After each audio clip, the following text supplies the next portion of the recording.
अस्सलामुअलैकुम क्लास। आज हम टेन फर्स्ट से बायो का जो नेक्स्ट टॉपिक स्टार्ट करना है वो है चैप्टर 2। जैसे कि आपको पता है हमारा बेसिकली इंपॉर्टेंट क्वेश्चन का सेशन चल रहा है जिसमें हम डॉक्टर हर चैप्टर को डिस्कस करते हैं।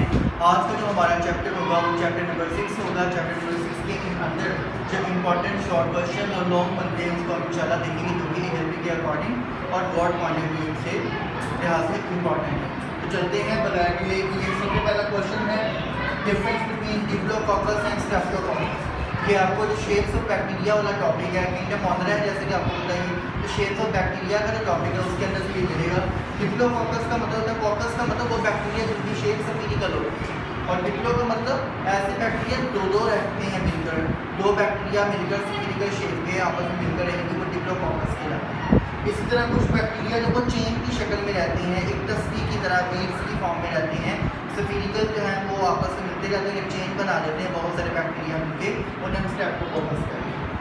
इसी तरह से कोकस की दो और एग्जाम्पल हैं, एक टैट्रेट और एक सार्किना। टैट्रेट का मतलब क्या होता है, चार का पेड़। चार बैक्टीरिया जो है सफेरिकल कोकाई बैक्टीरिया चार मिलकर जब रहेंगे तो वो क्या बनाएंगे, टैट्रेट बनाएंगे। इसी तरह सार्किना है, सार्किना शेप की वो शेप होती है जिसमें 8 बैक्टीरिया होंगे कोकाई में, यानी सफेरिकल ही होंगे। 8 कोकस बैक्टीरिया आपस में मिलते हैं और वो जो शेप एक गुच्छा बनाएंगे 8 बैक्टीरिया का, वो सार्किना कहलाता है। इसी तरह नेक्स्ट है स्टेफाइलोकोकस। स्टेफाइलोकोकस में अनलिमिटेड कोई फिक्स क्वांटिटी नहीं होती, बहुत सारे कोकाई बैक्टीरिया मिलते हैं इरेगुलर अरेंजमेंट के साथ, वो मिलकर एक जो स्ट्रक्चर बनाएंगे वो स्टेफाइलोकोकस कहलाता है। नेक्स्ट टर्म में इसी टॉपिक में से आपको मिलेगी बैसिलाई। बैसिलाई वो बैक्टीरिया होते हैं जिनकी शेप रॉड शेप होती है, रॉड शेप बैक्टीरिया को बैसिलाई कहते हैं। इनकी भी आगे फर्दर टाइप्स हैं जैसे स्ट्रेप्टोबैसिलस और डिप्लोबैसिलस। स्ट्रेप्टोबैसिलस वो भी जो कि चेन की शक्ल में रहते हैं, जैसे कि मैंने ऊपर स्ट्रेप्टोकोकस में बताया, और डिप्लोबैसिलस का मतलब वो दो रॉड शेप बैक्टीरिया जब मिलकर रहेंगे वो डिप्लोबैसिलस कहलाते हैं। इसी तरह नेक्स्ट शेप है स्पाइरल। स्पाइरल शेप क्या होती है, कॉइल फॉर्म में कुछ बैक्टीरिया पाए जाते हैं, इनकी शेप को स्पाइरल शेप कहते हैं। इसी तरह स्पाइरल के अंदर 3 टाइप्स आती हैं, विब्रियो, स्पाइरलम और स्पाइरल शेप। विब्रियो बैक्टीरिया वो बैक्टीरिया जो कोमा शेप होती है। स्पाइरलम और स्पाइरल शेप में क्या फ़र्क है, दोनों कॉइल्ड होते हैं लेकिन दोनों में फ़र्क ये है कि स्पाइरलम का डायमीटर थोड़ा ज़्यादा होता है और स्पाइरल शेप का डायमीटर कम होता है। ये ज़्यादा छोटे ज़्यादा पतले ही नेचर है, ठीक है। नेक्स्ट आती है आगे स्ट्रक्चर ऑफ बैक्टीरिया वाला टॉपिक आएगा जिसके अंदर से आपको क्वेश्चन मिलेंगे। सबसे पहला फ्लेजेला वाला टॉपिक है जिसमें आपको जो टर्म्स मिलेंगे, सबसे पहले एट्रिकस। ट्रिकस से मुराद फ्लेजेला। एट्रिकस का मतलब विदाउट फ्लेजेला, वो बैक्टीरिया जिनकी बॉडी पर कोई फ्लेजेला नहीं होता उन्हें हम एट्रिकस बैक्टीरिया कहते हैं। नंबर 2 मोनोट्रिकस। मोनोट्रिकस का मतलब the bacteria that contain only one flagella that are called monotrichous bacteria. और इसके आगे आता है लोफोट्रिकस। लोफोट्रिकस कहते हैं वो बैक्टीरिया जिनकी बॉडी की एक साइड पर जाओ टफ फ्लेजेला हो, यानी एक फ्लेजेला का गुच्छा हो एक साइड पर एक कोर पर, वो लोफोट्रिकस कहलाता है। इसी तरह नेक्स्ट है एम्फीट्रिकस। एम्फीट्रिकस कहते हैं जिस ऐसे बैक्टीरिया जिनके दोनों पोल्स पर दोनों साइड पर गुच्छे हों फ्लेजेला के, वो एम्फीट्रिकस कहलाता है। और इसी तरह से लास्ट है पैरीट्रिकस। पैरीट्रिकस की वो बैक्टीरिया जिनकी पूरी बॉडी होल बॉडी जो है इनकी फ्लेजेला से घिरी होती है, हर तरफ फ्लेजेला मौजूद होते हैं, इन्हें हम क्या कहते हैं, पैरीट्रिकस। कि फ्लेजेला का काम क्या आपको पता होना चाहिए कि फ्लेजेला लोकोमोशन में मूवमेंट में मदद करता है। नेक्स्ट टर्म देखिए कैमोटैक्सिस, ये भी आपको फ्लेजेला के टॉपिक से मिलेगी। फ्लेजेला जो होते हैं इनके अंदर बेसिकली नेचर ऐसी है कि केमिकल सेंसर्स का काम करते हैं, यानी ये बैक्टीरिया जो है इनको नज़र तो नहीं आता इनकी कौन सी आती है, लेकिन ये बैक्टीरिया जो है बेसिकली ये इन्हीं फ्लेजेला के केमिकल सेंसर्स के यूज़ करके इन्वायरमेंट में केमिकल के चेंजेस को डिटेक्ट करते हैं और उसके अकॉर्डिंग ये अपनी मूवमेंट को कंट्रोल करते हैं, या तो उस स्टिमुलस की तरफ जाएंगे या स्टिमुलस से दूर जाएंगे, ये केमोटैक्सिस प्रोसेस कहलाता है, ठीक है। नेक्स्ट टर्म में भी सेक्स पिलाई। सेक्स पिलाई स्पेशल किस्म के ऑर्गेनरीज हैं, ये स्पेशल किस्म के स्ट्रक्चर्स हैं बैक्टीरिया की बॉडी के अंदर, और ये छोटे छोटे सीडिया लाइक स्ट्रक्चर्स होते हैं। इन्हें सेक्स पिलाई इसलिए कहते हैं क्योंकि ये सेक्स रिप्रोडक्शन में मदद करते हैं।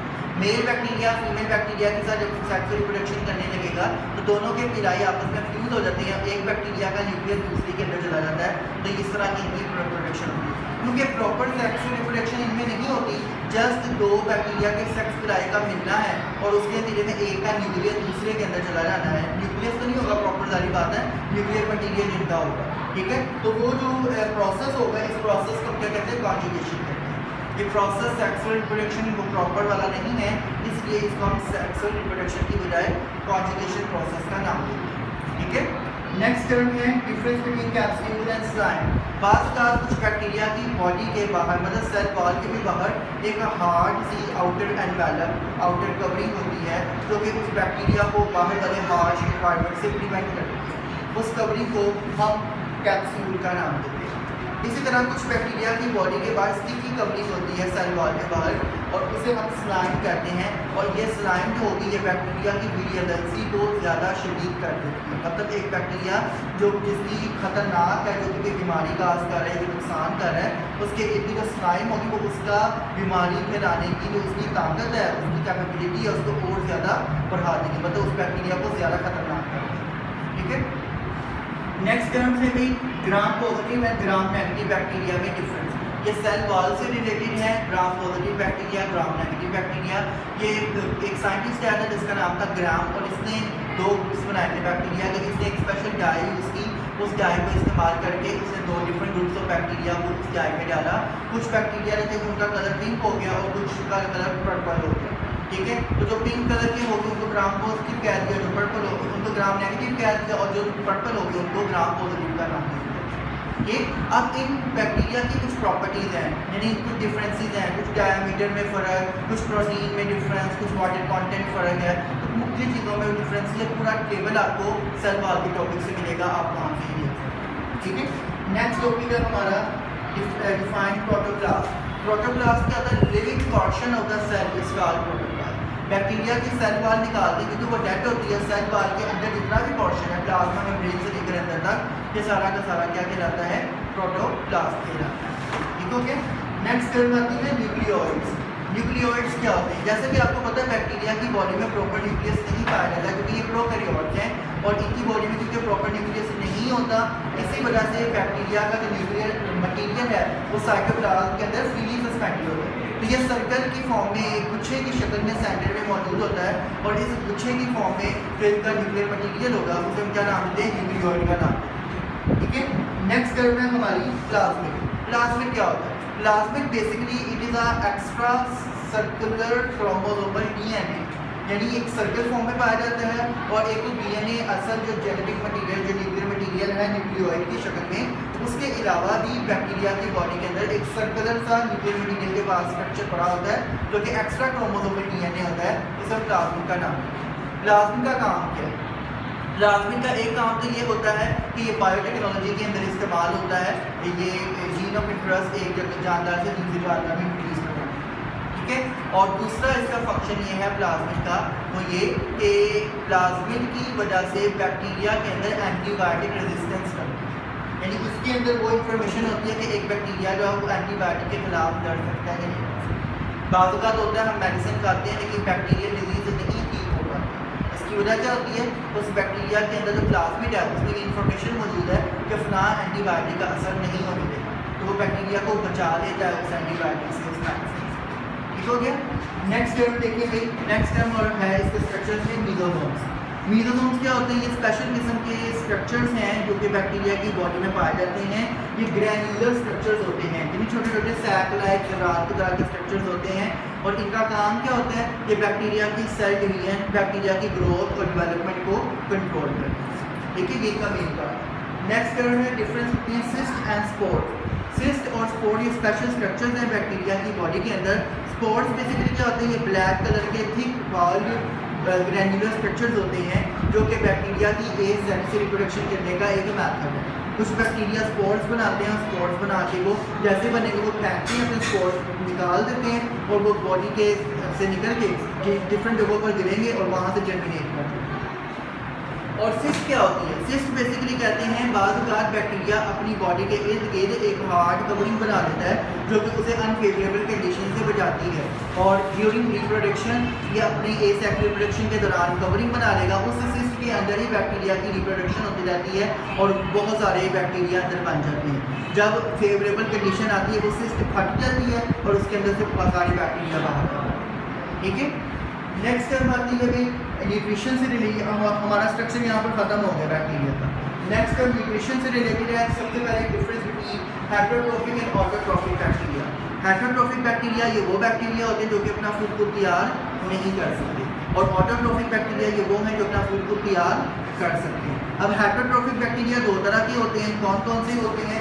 सैप्रोफिटिक बैक्टीरिया और पैरासिटिक बैक्टीरिया। और जो ऑटोट्रोफिक है ये भी दो तरह के होते हैं, कौन कौन से हैं? फोटोसिंथेटिक बैक्टीरिया और कीमोसिंथेटिक बैक्टीरिया। ठीक है, सबसे पहले हम देखते हैं सैप्रोफिटिक और पैरासिटिक बैक्टीरिया। सैप्रोफिटिक बैक्टीरिया ये वो बैक्टीरिया होते हैं जो डेड ऑर्गेनिक मटेरियल को फूड के तौर पर इस्तेमाल करते हैं, मतलब ये डेड ऑर्गेनिक मटेरियल की डिके करते हैं, उनको गला देते हैं, जैसे डीकम्पोजर है वो बैक्टीरिया जो डीकम्पोजर्स का काम करेंगे, वो सैप्रोफिटिक बैक्टीरिया। पैरासिटिक बैक्टीरिया नाम से पता लग रहा है, वो बैक्टीरिया जो पैरासाइट्स का काम करते हैं, मतलब दूसरे जानदारों की बॉडी में जाके उनको नुकसान पहुंचाएंगे, उनको बीमारियां काज करेंगे और बदले में उनसे फूड लेते हैं, उनसे शेल्टर लेते हैं, उन्हें हम parasitic bacteria. Clear? Next taking difference between photosynthetic and chemosynthetic bacteria. Photosynthetic bacteria वो बैक्टीरिया जो सनलाइट की मौजूदगी में प्रॉपर फोटोसिंथेसिस करते हैं और अपना फूड खुद तैयार करते हैं। केमोसिंथेटिक बैक्टीरिया ये वो बैक्टीरिया होते हैं जो कि सनलाइट हो या ना हो, डजंट मैटर, ये केमिकल रिएक्शंस करते हैं अपनी बॉडी के अंदर और उन केमिकल रिएक्शंस के जरिए क्या करते हैं? अपना फूड खुद तैयार करते हैं, इन्हें केमोसिंथेटिक बैक्टीरिया कहते हैं। समझ लगी? एक बात आपने याद रखनी है, प्लांट भी फोटोसिंथेसिस करते हैं और कुछ बैक्टीरिया भी फोटोसिंथेटिक हैं, दोनों में फ़र्क ये है, प्लांट फोटोसिंथेसिस के लिए वाटर का इस्तेमाल करते हैं, जबकि बैक्टीरिया फोटोसिंथेसिस के लिए वाटर की बजाय H2S गैस इस्तेमाल करते हैं, और जिसकी वजह से प्लांट से बाय प्रोडक्ट ऑक्सीजन गैस निकलती है, जबकि बैक्टीरिया में फोटोसिंथेसिस के लिए बाय प्रोडक्ट क्या निकलेगा? सल्फर निकलेगा। ये आपने याद रखना है, ठीक है। उसके अलावा difference between aerobic and anaerobic bacteria. Nutrition खत्म हो गई, अब आगे रेस्पिरेशन आ गई बैक्टीरिया की। एरोबिक बैक्टीरिया ये वो बैक्टीरिया होते हैं जो कि ऑक्सीजन की मौजूदगी में सांस लेते हैं, और एनारोबिक बैक्टीरिया ये वो बैक्टीरिया हैं जो कि ऑक्सीजन की एब्सेंस में, ऑक्सीजन की गैर मौजूदगी में सांस लेते हैं। नेक्स्ट टर्म है फैकल्टेटिव बैक्टीरिया। फैकल्टेटिव का मतलब उनको फैसिलिटी दे दी है, मतलब ऐसे बैक्टीरिया जब ऑक्सीजन होता है वो सांस ले लें, और जब ऑक्सीजन की डेफिशिएंसी हो तो वो एनारोबिक की तरफ काम करना शुरू कर दें, मतलब तब भी वो एग्जिस्ट करते हैं, जिंदा रहेंगे, वो डेड ना करें, उन्हें हम फैकल्टेटिव बैक्टीरिया का नाम देंगे। नेक्स्ट टाइप है माइक्रो एरोफिलिक। ये बैक्टीरिया की टाइप है माइक्रो एरोफिलिक बैक्टीरिया। ये वो बैक्टीरिया होते हैं जो कि हमेशा लेसर अमाउंट ऑफ ऑक्सीजन के अंदर सर्वाइव करते हैं। ऑक्सीजन की बिल्कुल एब्सेंस हो जाएगी तब भी डेड कर देंगे, और अगर ऑक्सीजन ज़्यादा हो जाएगी तब भी डेड कर देंगे, इनको less amount of oxygen required है, ठीक है। नेक्स्ट टर्म आती है जनरेशन। अब आगे आ रही है growth and development of the bacteria. Respiration खत्म हो गई। Generation time. जनरेशन टाइम क्या होता है? वो पूरा टाइम पीरियड जिसमें एक बैक्टीरिया अपनी पूरी जनरेशन गुजारता है, उस पूरे टाइम पीरियड को हम क्या कहते हैं? उसका जनरेशन टाइम है। तो मतलब कि जनरेशन टाइम के अंदर जो फेजेज ऑफ ग्रोथ आती हैं बैक्टीरिया की, वो कौन कौन सी इंपॉर्टेंट शॉर्ट है? इसमें आपको पता है 4 फेजेज आती हैं, लैग फेज, लॉग फेज, फिर स्टेशनरी फेज और फिर डिक्लाइन फेज। लैग फेज में क्या होता है? बैक्टीरिया का स्टेज होता है, यानी कि बैक्टीरिया की ग्रोथ स्टार्ट हो रही है, अभी स्टार्टिंग होती है। लॉग फेज में बैक्टीरिया की ग्रोथ काफ़ी ज़्यादा हो रही है। स्टेशनरी फेज में क्या होता है? दोनों की ग्रोथ क्या होती है? बराबर, मतलब जितना ग्रोथ ज़्यादा हो रही है, जितने नए बैक्टीरिया बन रहे हैं उतने ही पुराने बैक्टीरिया डेड कर रहे हैं, दोनों बराबर होते हैं। और डिक्लाइन फेज में क्या होता है? डेड करने वाले बैक्टीरिया की तादाद ज़्यादा हो जाती है और लाइव बैक्टीरिया की तादाद कम हो जाती है। ये पूरा इसका जनरेशन टाइम के बाद समझ आएगी। नेक्स्ट टाइम देखिए आगे आ रही हैं methods for the treatment of bacteria, यानी कंट्रोल ऑफ बैक्टीरिया का टॉपिक है। इसमें सबसे पहला शॉर्ट है स्टेरिलाइजेशन प्रोसेस। स्टेरिलाइजेशन प्रोसेस का मतलब क्या होता है? ऐसा प्रोसेस जिसमें हम हाई टेम्परेचर के ऊपर अपनी इंस्ट्रूमेंट्स को या अपनी डिफरेंट चीज़ों को जिनको हमने बैक्टीरिया से पाक करना है, साफ़ करना है, उनको हीट करते हैं। अब वो ड्राई हीटिंग भी हो सकती है, वो वेट हीटिंग भी हो सकती है, यानी कि हम हाई टेम्परेचर पर उसे हीट करेंगे जिसकी वजह से वो हमारी जो चीज़ होगी उसके ऊपर बैक्टीरिया सारे किल हो जाएंगे। इस प्रोसेस को स्टेरिलाइजेशन कहते हैं। हम जैसे मिसाल के तौर पर सर्जिकल इंस्ट्रूमेंट्स वगैरह इस्तेमाल करते हैं तो उनको भी ऑपरेशन या सर्जरी वगैरह से पहले स्टेरिलाइज कर लिया, ठीक है। नेक्स्ट टर्म है, इसी टॉपिक से आपको मिलेगी एंटीसेप्टिक, डिसइंफेक्टेंट्स और कीमोथेरेपेटिक। ये 3 डिफरेंट किस्म की केमिकल्स हैं जो कि बैक्टीरिया को किल करने में इस्तेमाल होते हैं, और ये तीनों केमिकल मैथड्स में आते हैं, जबकि जो स्टेरिलाइजेशन प्रोसेस ये फिजिकल मैथड है। तो एंटीसेप्टिक्स क्या होते हैं? एंटीसेप्टिक्स ये वो केमिकल्स हैं जो कि लिविंग साइड के ऊपर, लिविंग पोर्शन के ऊपर, यानी एक लिविंग बॉडी की स्किन के ऊपर अगर कोई बैक्टीरिया वगैरह उनको किल करने के लिए आप एंटीसेप्टिक इस्तेमाल करते हैं। जैसे तो जख्म लगा हुआ है, जख्म हो गया, बिल्कुल डेटोल के साथ या स्पिरिट के साथ या पायोडीन वगैरह के साथ साफ करते हैं, तो ये क्या है, एंटीसेप्टिक्स, ठीक है। फिर हम साबुन, लोशन वगैरह एंटीसेप्टिक यूज़ करते हैं जो फंगस और बैक्टीरिया वगैरह को किल करने में इस्तेमाल होती है, ठीक हो गया। Next disinfectants. डिसइंफेक्टेंट्स क्या होते हैं, ये वो केमिकल्स हैं जो बैक्टीरिया को किल करते हैं किसके ऊपर, नॉन लिविंग थिंग्स की सरफेस। नॉन लिविंग थिंग्स को साफ करने के लिए जो हम केमिकल यूज़ करेंगे वो डिसइंफेक्टेंट कहलाते हैं। जैसे मिसाल के तौर पर फिनाइल हो गया, ठीक है, ये हार्डबेक वगैरह, ये सारे क्या हैं, डोमेक्स वगैरह क्या है, डिसइंफेक्टेंट्स। इसी तरह से केमोथेरापी। केमोथेरापेटिक ये वो केमिकल्स हैं जो बॉडी के अंदर जाते हैं, मेडिसिन की फॉर्म में हम बॉडी के अंदर लेके जाते हैं और अंदर जाके बैक्टीरिया को किल करते हैं, उन्हें केमोथेरापेटिक है। थेरापेटिक का मतलब ट्रीटमेंट करना, इलाज करना, जिन्हें हम एंटीबायोटिक्स भी कहते हैं, ठीक है। फिर नेक्स्ट आते हैं uses and misuses of antibiotics. Antibiotic का यूज़ क्या है कि ये बैक्टीरिया को किल करने के लिए, इनकी ग्रोथ को रोकने के लिए इस्तेमाल होती है। मिसयूज़ क्या होता है कि अगर हम किसी एंटीबायोटिक को लिमिट से ज़्यादा इस्तेमाल कर लें तो वो कोई ना कोई नुकसान पहुंचा सकती है। जैसे कुछ एंटीबायोटिक्स अगर हम ज़्यादा इस्तेमाल कर लें, का मिसयूज़ हो जाए तो उससे डेफनेस हो सकती है, आंखें जा सकती हैं, रेनाल फेलियर हो सकता है वगैरह वगैरह, ठीक है। नेक्स्ट ये आपको प्रॉपर टॉपिक मिलेगा यूजेस एंड मिसयूजेस के अंदर। नेक्स्ट टर्म है blue green algae and it's characteristics. Blue green algae क्या होती है, सियानोबैक्टीरिया है और इन्हें ब्लू ग्रीन एल्गी इसलिए कहा जाता है क्योंकि इनका कलर ब्लूइश ग्रीन होता है, इसलिए ब्लू ग्रीन एल्गी कहते हैं। इनकी बहुत सारी कैरेक्टरिस्टिक्स हैं, आपकी बुक में प्रॉपर टॉपिक है, आप वहाँ से देख सकते हैं। उन कैरेक्टरिस्टिक्स में चंद एक जो इंपॉर्टेंट है शॉर्ट के तौर पर आप देख लेते हैं। सबसे पहले फाइकोबिलिन्स क्या होते हैं। फाइकोबिलिन ये स्पेशल किस्म के पिगमेंट्स हैं जो कि ब्लू ग्रीन एल्गी के अंदर फोटोसिंथेसिस करने में मदद करते हैं। जैसे प्लांट में क्लोरोफिल होता है ना, इसी तरह फाइकोबिलिन जो है ब्लू ग्रीन एल्गी के अंदर पाए जाते हैं। फाइकोबिलिसोम्स। फाइकोबिलिसोम ये वो ऑर्गेनेलीज हैं, आप ये समझ लें, या वो सैकलाइट स्ट्रक्चर्स हैं जिनके अंदर ये फाइकोबिलिन्स केमिकल बनता है, ठीक है। सिमिलरली नेक्स्ट है फाइकोसियानिन। फाइकोसियानिन भी एक पिगमेंट है और सियानिन मतलब ब्लूइश कलर, इसी पिगमेंट की वजह से इन एल्गी का कलर ब्लू ग्रीन होता है, ब्लूइश ग्रीन होता है और इसी वजह से इन्हें ब्लू ग्रीन एल्गी का नाम देते हैं। इनका दूसरा नाम क्या है, सियानोबैक्टीरिया, ये भी प्रोकैरियोट्स किंगडम मोनरा में आते हैं। नेक्स्ट हम देखें, ये कुछ स्ट्रक्चर्स हैं जो सियानोबैक्टीरिया में पाए जाते हैं। सबसे पहला हार्मोगोनिया। हार्मोगोनिया क्या होते हैं, हार्मोगोनिया ये स्पेशल किस्म के इनके जो है ना सियानोबैक्टीरिया के अंदर स्ट्रक्चर्स होते हैं जो कि इनकी एसेक्सुअल रिप्रोडक्शन में मदद करते हैं। इनमें एसेक्सुअल रिप्रोडक्शन बेसिकली फ्रेगमेंटेशन होती है और फ्रेगमेंटेशन ये किसके जरिए करते हैं, हार्मोगोनिया, यानी जहाँ पर हार्मोगोनिया स्ट्रक्चर होगा उस जगह से ये कट लगेगा इनको और वहाँ से इनके पीसीज होकर नए इंडिविजुअल्स बनते। अकाइनेट्स। अकाइनेट्स जो हैं ये भी स्पेशल किस्म के स्ट्रक्चर्स हैं, स्फेरिकल स्ट्रक्चर्स होते हैं इनकी बॉडी के अंदर, जो कि ये बेसिकली एक सिस्ट की फॉर्म में होते हैं और जब अनफेवरेबल कंडीशन होते हैं तो ये उस सियानोबैक्टीरिया को प्रोटेक्ट करते हैं। जैसे ही अनफेवरेबल कंडीशन खत्म होगी, अकाइनेट्स जो हैं ये उतर जाएंगे और सेपरेट होकर ये जैसे स्पोर नहीं जर्मिनेट करता है ऐसे जर्मिनेट करके नया सियानोबैक्टीरिया बनाते हैं। और तीसरी चीज़ है हेट्रोसिस्ट। हेट्रोसिस्ट भी स्पेशल किस्म के स्ट्रक्चर्स इनकी बॉडी में पाए जाते हैं और इन स्ट्रक्चर्स का काम है बेसिकली इनकी ग्रोथ और डेवलपमेंट को कंट्रोल करना। समझ की बात नहीं, तो ये था मेरी क्लास आज का हमारा टॉपिक, जिसका हमने जितने इंपॉर्टेंट शॉर्ट क्वेश्चंस बनते थे वो सारे हमने देख लिए कि कौन कौन सी इंपॉर्टेंट टर्मिनोलॉजीज है ALP के according to what point of view.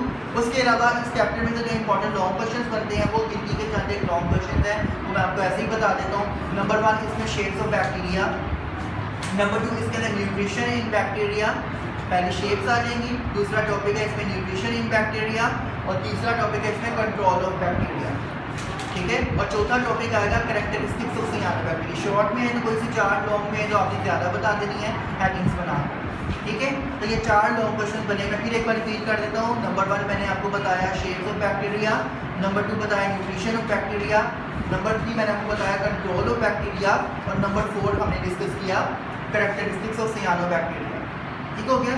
ये थी भी आज की हमारी क्लास जिसमें हमने देखा कि चैप्टर 6 के अंदर कौन कौन से इंपॉर्टेंट क्वेश्चन हैं। इंशाल्लाह नेक्स्ट क्लास के अंदर नेक्स्ट वीडियो में हम नेक्स्ट चैप्टर को डिस्कस करेंगे। तब तक के लिए इजाज़त दें, अल्लाह हाफ़िज़।